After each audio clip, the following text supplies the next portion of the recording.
Oke, Pak Sali, jadi apa nih yang ingin didiskusikan?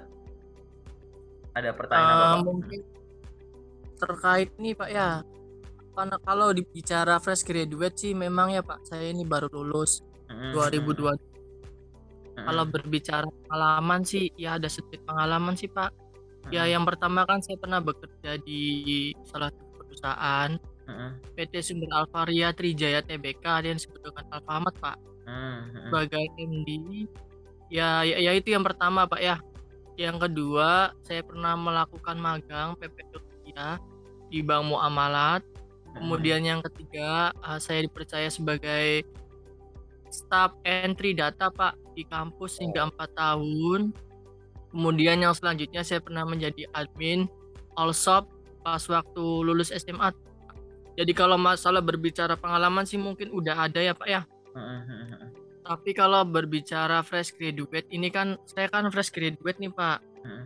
Ya pastilah butuh adaptasi, apalagi mau melamar di perusahaan yang bonafit nih Pak. Kan belum tahu nih Pak, maksudnya trik-triknya bagaimana, tes-tesnya itu, terus interviewnya seperti apa, saya juga belum pengalaman sih yang salah itu. Mungkin itu bisa. Oke, jadi Bapak itu kuliah sambil kerja ya, Pak? Iya, sambil kerja. Oh, keren ya gitu. Itu keren loh, Pak gitu. Tidak banyak orang bisa melakukan itu. Ya. Iya, Jadi apa yang harus dilakukan? Jadi walaupun Bapak kuliah sambil kerja, apakah status saya masih fresh grade? Kalau melihat dari sisi setelah selesainya pendidikan ya berarti masih fresh grade ya, gitu kan? iya, Itu, ya kan? Fresh grade namanya fresh graduate-nya itu kan dari pendidikan gitu. iya Pak. Bukan graduate dari pekerjaan gitu ya. Gitu. Iya, Jadi statusnya fresh grade, ya fresh grade gitu, masih fresh barusan lulus. Nah, tapi kita bisa melihat ya Bapak atau teman-teman lain yang memiliki pengalaman kerja sambil kuliah atau sambil lanjutin SMA gitu. Itu merupakan kekuatan, Pak. Jadi apa iya yang betul. harus dilakukan? Bapak menonjolkan itu. Ya, kelebihannya Bapak itu adalah mampu tanpa Bapak bilang, Bapak tuh seolah-olah udah bilang saya mampu membagi waktu dengan baik saat Iya, untuk bekerja dan menuntut ilmu kayak gitu. iya Pak. Jadi kan Bapak sudah ibaratnya bisa memamerkan hal tersebut dan ini bukan omong kosong karena di atas kertas Bapak sudah punya pengalaman entah itu di magang maupun di pengalaman-pengalaman kerjanya tadi ya gitu. Nah, Iya Pak. yang selanjutnya yang harus Bapak pikirkan adalah bagaimana ya cara memamerkan ini agar perusahaan Iya, itu pertama tahu adanya saya, dua itu tertarik gitu kan. Yang ketiga diberikan kesempatan sampai akhirnya nanti deal Bapak akan bekerja. Ini mirip banget ya dengan cycle-nya sales gitu ya gitu. Jadi sebenarnya tuh ini funnelingnya, journey-nya itu memang kayak gitu Pak. Jadi simple aja, apa yang harus dilakukan ya? Paling simpelnya jadi 3 tahap aja ya Pak ya gitu. Ini sebenarnya tuh untuk digital marketing gitu sih sebenarnya, tapi nggak masalah. Nomor satu adalah awareness gitu ya, dan awareness gitu. Biar pokoknya Bapak berfokus gimana caranya orang tahu ada orang sehebat Bapak. Gimana caranya perusahaan tahu gitu ya, ada orang sehebat Bapak. Itu nomor satu tuh. Ini sambung yang general dulu ya, awareness gitu ya. Yang kedua, setelah aware tahu ada Bapak gitu ya, di situ ada yang namanya consideration gitu. Jadi Bapak itu masuk perhitungan gitu ya. Masuk pertimbangannya mereka gitu. Consideration ini macam-macam. Ada yang ditawari disuruh ngirimin CV, ada yang di-share info loker, Pak silahkan lamar ke sini gitu ya. Atau ada yang Bapak lamar terus akhirnya ada panggilan tes gitu. Itu udah masuk tuh ke consideration tuh gitu. Nah, yang ketiga paling gampang itu adalah kalau orang jualan ya ini adalah beli. Nah, yang ketiga ini adalah the decision gitu. decision. Jadi ya pengambilan keputusan untuk membeli Bapak gitu. Ya, kita melihat dari unsur sales tuh paling gampang begitu, Pak. Gitu ya. Gitu. Jadi awareness ya. consideration, decision. Paling simpel tuh gitu. Kan nggak mungkin Pak kita beli produk yang kita nggak tahu ada produknya, ya kan? Gimana cara belinya dan lain-lain, ya kan? Yang kedua adalah kita harus tahu ini produk buat apa keuntungan saya beliin itu dan lain-lain kan. Akhirnya kan ada consideration juga dan lain-lain gitu. Akhirnya nanti sampai di ujung nanti ada yang namanya decision. Nah, poin pertama ini namanya awareness tuh, aware tuh ibaratnya biar perusahaan tahu ada orang kayak Bapak. Caranya gimana? Pakai dua cara, Pak. Yang Dua pertama, cara. ya, yang pertama adalah dengan cara aktif melamar kerja, ya kan? Jadi cara memberitahu perusahaan ada orang seperti Bapak itu ada dua cara. Yang pertama tuh lamar kerja, Pak. Coba cek ulang unsur ngelamar kerja itu macam-macam gitu ya. Cek dari CV dan dokumen lainnya, udah bener belum cara bikinnya, udah bener belum cara ngirimnya gitu. Jadi melamar kerja. Kerja. Yang kedua ya, untuk Bapak itu bisa tadi ya, orang tahu ada orang sehebat Bapak selain ngelamar itu dengan apa? Aktif di sosmed, Pak. Gitu. Karena orang dapat pekerjaan itu pakai dua cara. Kalau nggak ngelamar ya ditawari, ya nggak sih? Gitu. Ya, pakai dua cara ini. Mikrofonnya itu kepencet mute ya, Pak. Kayak gitu. Jadi kan orang Iya, kan Pak. ada orang yang lamar kerja, dapat kerja tuh lewat cara ngelamar, ya kan? Ada orang yang dapat kerja dengan tadi ditawari di DM, kesempatan, di WA, dikirimin email Iya. gitu. Nah, kita nggak tahu nih pekerjaan Bapak yang selanjutnya itu Seperti lewat melamar ya atau lewat ditawari. Sehingga dua hal ini harus dilakukan bersamaan. Gitu kan?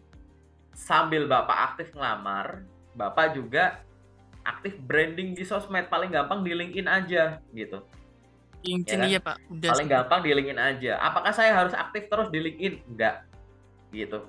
Lalu gimana? Kok bisa bilang enggak? Dasarnya apa? Bapak punya tetangga petani nggak? Di dekat situ ada sawah nggak, Pak? Ada, Pak. Ada ya? Ada tetangga. Nah, Iya, ada yang jadi petani ya? ada. Saya tanya, Pak, orang-orang di sekitar kenal dia sebagai petani kan? Hah? Ya kan? Pertanyaan saya, dia dikenal sebagai petani apa gara-gara dia 24 jam ada di sawah, Pak? Tidur di sawah, bangun di sawah, makan di sawah, mandi di sawah. Petani petani itu kira-kira 24 jam ada di sawah nggak, Pak? Tidak, Pak. Nggak kan ya? Kalau pagi aja. Nah, iya. Petani itu setahu saya subuh-subuh pagi itu berangkat, nanti siang apa kadang Empat. sore pulang ya nggak sih, Pak? Iya, Nah, Pak. logikanya begini, Pak. Branding itu ya, Bapak main sosial media itu gunanya ya untuk ini, gitu. Biar Bapak itu bisa ditawari kerjaan. Tapi Pak kan saya ada kerjaan lain, ada kegiatan lain. Apa saya harus main sosmed tiap saat, tiap hari? Ya pakai logika petani tadi. Orang dikenal sebagai petani itu nggak harus 24 jam tinggal di sawah, Pak. Itu. Pagi nyangkul-cangkul, siang nanam ini, sore cabutin rumput, malam gini, enggak kan? Gitu. Jadwalnya kan nggak gitu. Ya. Logikanya itu logika itu. Jadi biar Bapak dikenal sebagai apa, Bapak harus berfokus pada satu, Bapak itu ngelakuin apa. Petani kan fokus yang ngelakuin apa ya, gitu. Fokus ini adalah yang sudah dimulai sampai akhir, bajak sawah sampai panen, gitu, ya kan? Kalau cuma di awal doang nggak bakal dikenal sebagai petani itu, gitu. Karena dia rutin ada kegiatan yang dia mulai dan dia selesaikan, tidak harus saat itu. Itulah branding, gitu. Branding. Ya, Bapak apakah dengan punya akun LinkedIn hari ini posting 10 postingan, terus besok enggak? Ya bukan gitu. Rutin saja. Bapak Rutinnya, nanti Pak. pengen dikenal sebagai apa?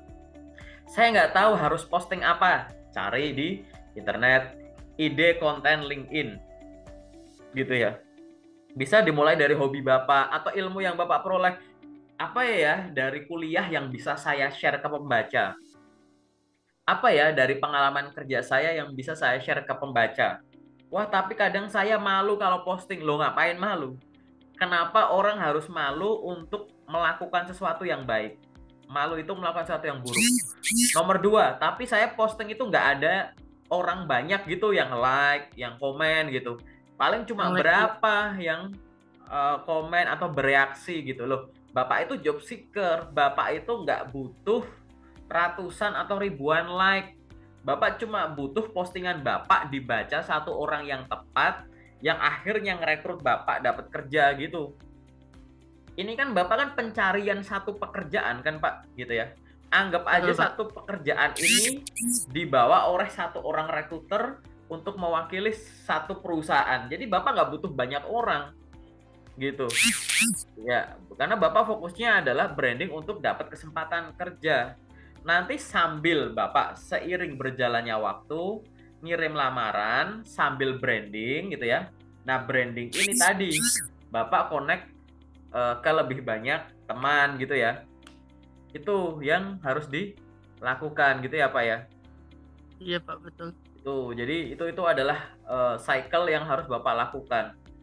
Itu cara mikirnya semacam itu saja karena kita belum tahu kita dapat kerja gara-gara melamar atau ditawari. Begitu kita udah dinotis sama mereka, oh ada orang sehebat ini, maka yang selanjutnya Bapak harus lakukan adalah tadi, perusahaan ini menuntut saya bisa apa gitu. Ya udah lakukan itu tahapan-tahapan sesuai ya yang berlaku di perusahaan tersebut gitu ya.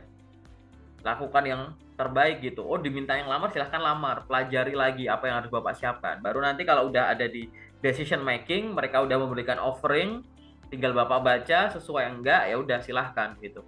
Sampai nanti akhirnya onboarding lah mulai kerja gitu. Gitu. Iya, Pak. Jadi kalau ditanya Pak, saya sebagai fresh graduate harus gimana? Ini dulu. Kita punya mindset ini dulu gitu. mindset ya, Pak. Apa Pak tadi Iya. barusan? Alhamdulillah, Pak ya, saya juga kuliah dapat full kuliah sih, Pak, bidik misi. Oh, beasiswa ya lah, apalagi begitu. 3 tahun 8 bulan, alhamdulillah, jadi ya udah terlaksana. Oh, Rezeki, Pak. iya. Bagus itu Pak gitu ya. Jadi kalau memang itu kan berarti kan Bapak kan dikelilingi beasiswa, punya pengalaman kerja, itu semua prestasi Pak gitu. Iya, Jangan sampai gini. Bapak punya barang-barang mewah, jangan bingung cara promonya gitu. Fokus aja promonya gitu. Kan Bapak nggak harus menceritakan seluruh hidup Bapak. Bapak hanya perlu menceritakan dari sisi pengalaman kerja dan prestasinya, serta sekarang Bapak itu bisa apa, mampu apa. Udah, targetnya juga bukan semua orang kok gitu. Targetnya adalah perwakilan perusahaan saja gitu ya. Gitu. Jadi dengan cara yang semacam itu, Bapak tinggal lakukan secara rutin saja. Udah tahu targetnya, udah tahu value yang ada di Bapak, udah eksekusi saja gitu. Nah, pertanyaan saya adalah pada saat Bapak memutuskan untuk mulai lamar kerja nih dengan CV yang Bapak dengan CV yang Bapak kirim ke saya gitu ya. Itu udah pernah iya. lolos sampai tahap apa Pak paling jauh? Banyak, Pak. Oh ya, Pertama nih, Pak ya, nggak usah waktu sebut sidang awal. nggak usah sebut perusahaannya ya. Waktu sidang-sidang Oh iya, awal kenapa? dapat banyak sih. Gimana nggak usah sebutin toh, Pak. Nggak usah. Eh, ya ada sih tes-tes itu. Bagiannya aja mungkin, Pak ya. Teller nih, Pak. Teller di salah satu perbankan ya. Saya mengikuti tes tuh, Pak. Tapi nggak ada kabarnya. Oke. Kemudian jadi MT, Pak. Manajemen train. Ikut tes nggak ada kabarnya. Kemudian jadi kepala gudang nih, Pak.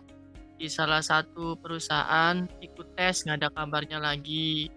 Terus ini nih Pak yang terakhir apa nih namanya tuh? Jadi admin Pak. Cuman lagi tahap kedua sih Pak. Tahap satunya lolos, tahap 2-nya lagi proses. Oke, nggak apa-apa. Kita sharing-sharing saja.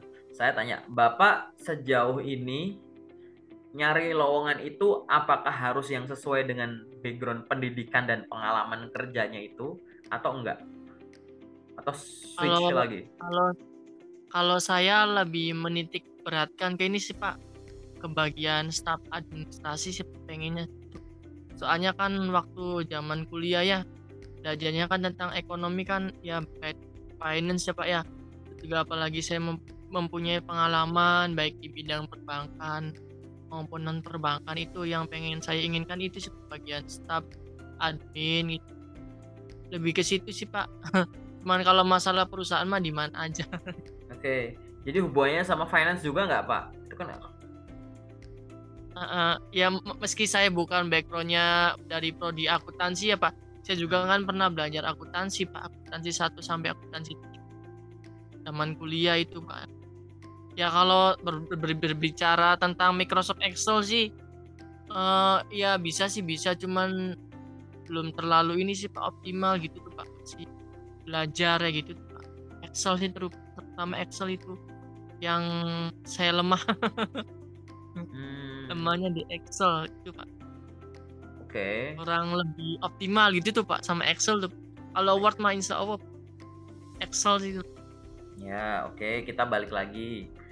Bapak ngirim lamarannya itu setiap hari nggak, Pak, lamaran kerjanya? Alhamdulillah Pak setiap hari di email, di Jobstreet, di apa tuh Rata per hari banyak. berapa lamaran, Pak? Kalau saya kadang 11, kadang 12, banyak. Yang lebih cepat ini di sini Pak, di apa tuh Indeed Pak, Indeed. Hmm, Aplikasi Indeed tuh cepet dapat panggilan tuh cepet Pak dari Indeed tuh. oke. Daripada ke job site atau ke Instagram itu kan puluhan ribu Pak saingannya. Jadi kalau Indeed tuh lebih cepet sih Pak. Oke. Ini saya yain dong, nggak mungkin nggak dong gitu. Karena kan itu pengalamannya Bapak gitu. Walaupun masing-masing orang ada perbedaan definisi cepat lambatnya ya gitu. Kalau Bapak punya experience itu saya percaya. Oke, kita lanjut. Lalu kira-kira dari yang Bapak masih menunggu ini, tadi kan ada yang lamar, ngelamar, ngelamar, ngelamar. Ada yang udah ngabarin belum, Pak? Kayak maaf, Anda belum bisa lanjut gitu. Eh kalau masalah itu belum ada Pak. Jadi kayak istilahnya harus menunggu sampai dengan tanggal ini. Kalau belum ada panggilan berarti Anda belum lolos tahap selanjutnya. Oke. Yang saya ini Pak, ada interview tuh Pak ya. Eh, Mm-mm. apa sih interviewnya tuh? Apa kelebihan kamu dan kekurangan kamu di bidang akademik maupun non akademik? Mm-mm. Kemudian yang kedua, kenapa saya harus menerima Anda? Waktu itu saya gugup Pak jawabnya Pak, yang dua pertanyaan itu Pak. Kalau yang lainnya mah insya Allah Pak bisa gitu. Yang itu yang dua pertanyaan itu jadi agak gugup sih Pak. perlu perlu belajar lebih. Oke, jadi gini ya, kita sampaikan lagi eh dari yang Bapak, saya balik dulu ke pertanyaan saya ya. Jadi ada yang terkait dengan setelah Bapak tes, kemudian disuruh menunggu. Biasanya kalau udah menunggu gitu, nggak ada kabar, Bapak gimana? Langsung cari kerja lagi atau itu langsung dianggap nggak keterima atau gimana? Kalau saya kalau misalkan nggak dapat panggilan lagi ya mungkin belum rezekinya sih Pak. Jadi Oke, jangan telat tahap itu. oke, oke. Jadi gini ya Pak ya, untuk setiap lowongan pekerjaan yang Bapak sudah sampai ke suatu tahap dan di sana Bapak selesai dan diminta menunggu dalam suatu periode tertentu, Bapak tunggu sampai dengan tanggalnya. Kalau sampai dengan tanggalnya Bapak nggak dihubungi, silahkan Bapak tanyakan. Begitu. Bapak ngirim lamarannya lewat apa? Lewat email. Tanyakan lewat email. Oh, Judulnya permohonan informasi. Perkenalkan nama saya ini yang pada tanggal sekian mengikuti seleksi di PT ini untuk posisi ini. Mohon informasi terkait dengan hasil rekrutmennya bagaimana ya Pak. Semoga kualifikasi saya sesuai dengan yang dibutuhkan oleh perusahaan. Atas informasi yang diberikan saya ucapkan terima kasih. Kirim. Kayak gitu. oh, Jangan yang disuruh nunggu Bapak diem aja gitu. Bapak masih ada yang bisa diupayakan. Orang disuruh nunggu betul menunggu, tapi nggak ada yang namanya larangan nanya gitu. Ya kan? Daripada nunggu gitu, mending proaktif saja. Sebagian dari teman-teman yang proaktif ini akhirnya tahu, oh bukannya saya nggak diterima, cuma belum diproses aja gitu. Saya harus menunggu lebih lama ternyata gitu. Ada yang ya sudah saya diterima atau lolos gitu ya maksudnya gitu. Ada yang kayak setelah saya tanyakan juga nggak dibalas, ya udah nggak apa-apa. Yang penting Bapak udah berusaha nanya. Ada yang setelah ditanyakan ngasih info, maaf Anda belum bisa bergabung. Ya nggak apa-apa, yang penting saya tidak merasa di PHP. Yang penting itu saya harus iya, iya, enggak, lolos, enggak gitu. Bapak tuh harus mencari kejelasan. Karena kejelasan inilah yang nantinya bisa Bapak evaluasi. Saya sudah Iya, ngirimkan iya, 100 lamaran. Yang ada panggilan ke tahap selanjutnya 10. 10. Yang udah ngirim ditolak 30. Yang 60 belum ada kabar. Apa Bapak langsung akan menyimpulkan yang 60 itu pasti ditolak, Pak?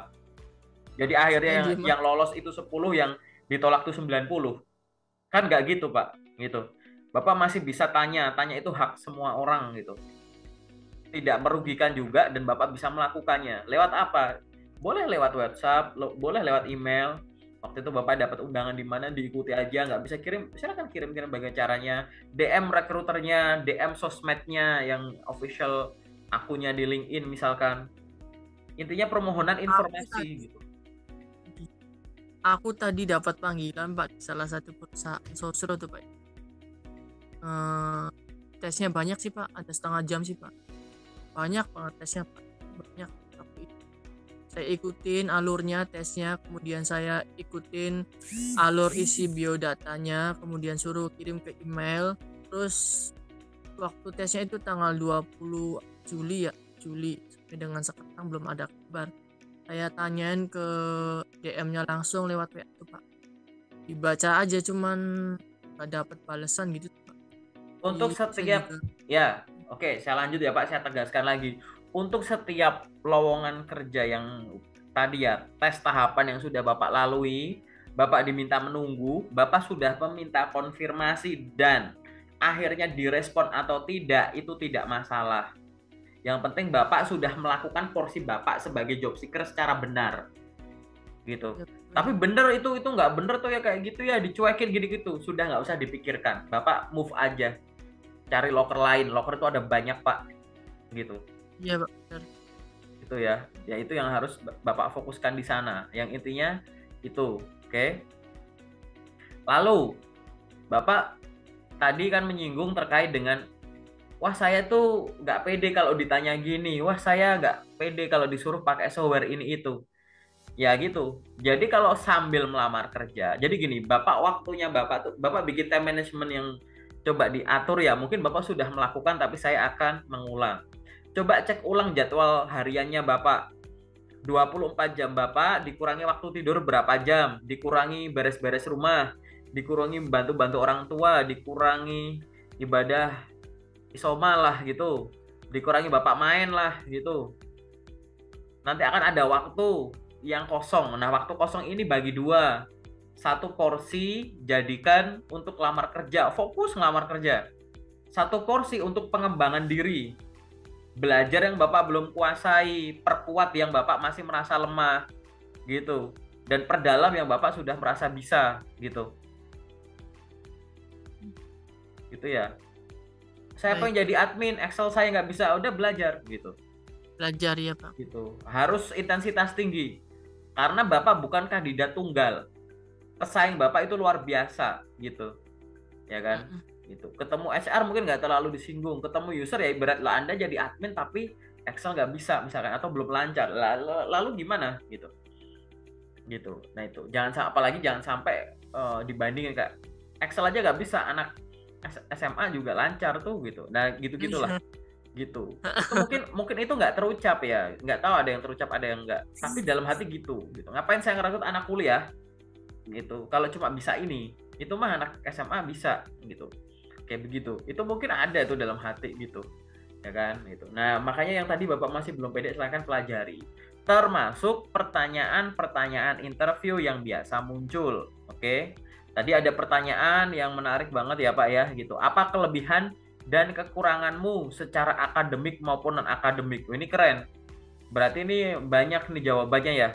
Pertama Iya, hubungannya sama kuliah. Bapak akan menyebut mata kuliah apa. Ingat, mata kuliahnya jangan menyebut mata kuliah yang berhubungan langsung dengan pekerjaan yang Bapak lamar gitu. Itu. Cari mata kuliah yang tidak berhubungan dengan posisi yang dilamar. Cara menjawabnya pun jangan menunjukkan seolah-olah Bapak bermasalah. Tapi Bapak ada kendala, ada tantangan dan sudah diselesaikan. Gitu. Sebut mata kuliah gitu. Kesulitannya itu bukan Bapak tidak memahami, tapi saya harus meluangkan waktu lebih sampai akhirnya saya paham. Gitu.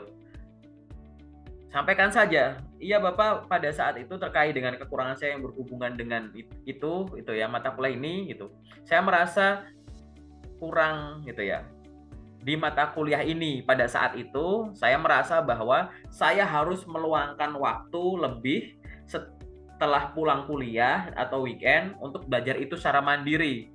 Karena waktu itu kendalanya adalah misalkan kamu sampaikan aja, karena waktu itu kendalanya adalah saya memperoleh mata kuliah itu secara online. Dan waktu itu masih kuliah dari rumah. Nah, kuliah dari rumah ini sumber literasi saya masih kurang. Sehingga waktu itu saya pada saat kuliah saya selesai dan di situ memang tidak ada mata kuliah ini dan jadwal hariannya kosong, saya meluangkan waktu untuk ke kampus, ke perpustakaan, pinjam buku gitu. Dimana kalau itu cari versi online-nya itu susah gitu. Ya kan? Saya pinjam buku di perpustakaan, saya bawa ke rumah dan akhirnya ya saya luangkan untuk baca itu sendiri gitu. Sehingga setelah sekian lama akhirnya saya paham dengan itu dan akhirnya di akhir pembelajaran mata kuliah tersebut saya dapatkan nilai A gitu. Jadi kendalanya itu bukan Bapak nggak paham materinya, tapi Bapak mendapatkan materi itu kurang jelas karena literasinya kurang, cari di internet susah karena Bapak lagi kuliah dari rumah. Akhirnya Bapak ke kampus, pinjam buku, dipelajari di luar jam kuliah, akhirnya Bapak paham, akhirnya Bapak dapat nilai A gitu. Nah, ini contoh kekurangan yang ibaratnya tidak bermasalah ya. Kendalanya bukan di Bapak yang nggak paham gitu kan. Kendalanya tuh karena di proses belajarnya waktu itu, karena ada keterbatasan media gitu. Nah, ini contoh ide jawaban saja Pak gitu. Kalau Bapak mencari jawaban pertanyaan kayak gitu banyak. Kelebihan Bapak juga Bapak boleh sampaikan.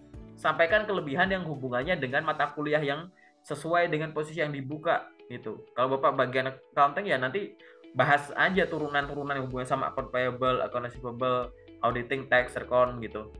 Sampaikan ke arah sana gitu.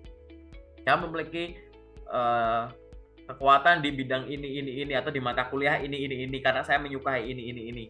Dulu pada saat itu Bapak ceritain tuh metode STAR gitu. Boleh gitu. Jadi itu yang harus Bapak lakukan ya terkait dengan kelebihan dan kekurangan yang hubungannya dengan mata kuliah gitu ya Pak ya. Oke gitu. Jadi itu. Tapi untuk pertanyaan-pertanyaan yang lain, kalau saran saya sih Bapak pelajari dulu di YouTube saya ya. Cari di playlist itu ada dasar interview, Bapak dengerin, nanti kalau ada pertanyaan nanti kita akan buat sesi lagi di sesi selanjutnya terkait fokus dengan interview gitu. Paling sementara itu sih jawaban dari saya di sesi general. Ada lagi nggak Pak pertanyaannya sifatnya general? Pak Punten Pak, ini saya dapat panggilan tes via Zoom 4:30 Oh di PT iya. Infomedia. Oh PT iya. Infomedia. Iya nggak apa-apa. Bagian admin. Ya, Pak. Oke, semoga lancar. Loh, luar biasa ya buat teman-teman yang nonton sampai menit kayak ini loh ya.